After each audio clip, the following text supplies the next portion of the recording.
Hello' everyone, good morning. সকলোলৈকে ৰঙালী বিহু আৰু অসমীয়া নৱবৰ্ষৰ বহুত শুভকামনা থাকিলে। আৰু যিহেতু আজি বহাগৰ 1 তাৰিখ, সেইকাৰণে গোটেই বছৰটো ভালে কুশলে যাবৰ বাবে মন্দিৰলৈ বুলি ওলাই আহিলোঁ। আৰু এতিয়া আমি আহি মন্দিৰ পাই গ'লোহি আৰু এয়া ভিৰ আৰম্ভ হৈছেই। আৰু বহাগৰ 1 তাৰিখে মন্দিৰবিলাকত সঁচাকৈ বহুত ভিৰ হয়, যিহেতু সকলো মানুহে গোটেই বছৰটোৰ কাৰণে ভালে কুশলে থাকিবলৈ, ভালে কুশলে পাৰ হৈ যাবলৈ প্ৰাৰ্থনা কৰি এয়া মই ধূপ চাকি জ্বলাই মন্দিৰলৈ বুলি সোমাই আহিছোঁ।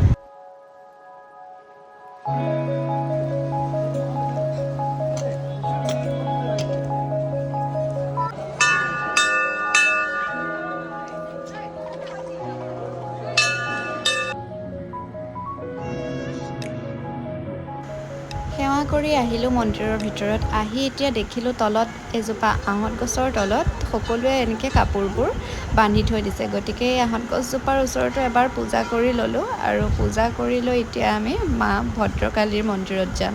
ভদ্ৰকালীৰ মন্দিৰত গৈ এবাৰ সেৱা কৰি আহিম। এয়া আমাৰ ভদ্ৰকালী মা, আৰু ভদ্ৰকালী মাৰ ওচৰত ধূপ জ্বলাই অলপ পূজা কৰিলোঁ। পূজা কৰি বছৰটো ভালে কুশলে পাৰ কৰি নিবৰ কাৰণে মাৰ ওচৰত সেৱা প্ৰাৰ্থনা কৰিলোঁ, যাতে এই বছৰটো ভালে কুশলে পাৰ হৈ যায়।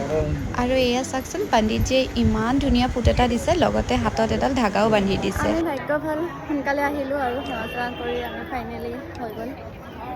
কি দীঘল লাইন হৈ গ'ল। চাওকচোন, এয়া ইমান দীঘল লাইন সঁচাকৈ দেই। অলপ সোনকালে আহিলোঁ কাৰণে বাচিলোঁ এইটো দীঘল লাইনত ৰ'দত ৰখাৰ পৰা। যোৱা বছৰ কিন্তু বহুত দীঘল লাইনত ৰখি পূজা কৰিছোঁ দেই, মনত পৰে এতিয়াও। গতিকে এইবাৰ সোনকালে গৈছোঁ যাতে ৰ'দত ৰখিবলগীয়া নহয়। আৰু এয়া চাওকচোন আপোনালোকে, পাৰ চৰাইবোৰ ইমান ধুনীয়া লাগিছে নহয় সঁচাকৈ। যিহেতু শৰাইখন দিওঁতে প্ৰসাদ কেইটামান দি পঠিয়াইছিলে, গতিকে মোৰ পাতৰ পৰাই প্ৰসাদ কেইটামান হাততে উলিয়াই দিছোঁ। আৰু সিহঁতে আহি চাওকচোন হাতৰ পৰা ইমান ধুনীয়াকৈ খাইছে। আৰু ঠোঁটকেইটাই যে অলপ খুটিয়াই দিয়ে নহয় হাতখনত, কি যে মৰম লাগে নহয় সঁচাকৈ একদম মানে। আৰু এয়া চাওকচোন, মই প্ৰসাদ দি থকা দেখি মানুহ এগৰাকীয়ে মোৰ থালৰ পৰা প্ৰসাদ কেইটামান দি তেখেতেও কেইটামান প্ৰসাদ দিছে।